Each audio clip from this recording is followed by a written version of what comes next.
আল্লাহর ব্যাপারে নিরাশ হবেন না, তার দয়ার প্রতি আশা হারাবেন না।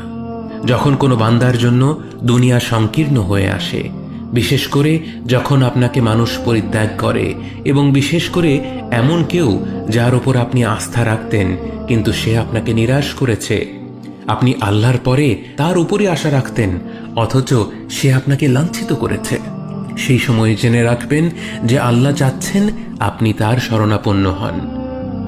এই পৃথিবীর সবচেয়ে সুখী মানুষ হচ্ছে সে যে আল্লাহর দিকে তার মুখ ফেরায়। এই পৃথিবীর সবচেয়ে সুখী মানুষ সে যে আল্লাহর কাছে তার হৃদয় সমর্পণ করে। মনে রাখবেন যে আপনার একজন মালিক রয়েছেন যিনি আপনার প্রতি আপনার নিজের নফসের থেকেও দয়াবান, যিনি আপনাকে ভালোবাসেন এবং ভালোবাসেন যে আপনি তার কাছেই আশ্রয়ের জন্য ছুটে যান আর তাকেই আপনার দোয়ায় ডাকেন। জেনে রাখবেন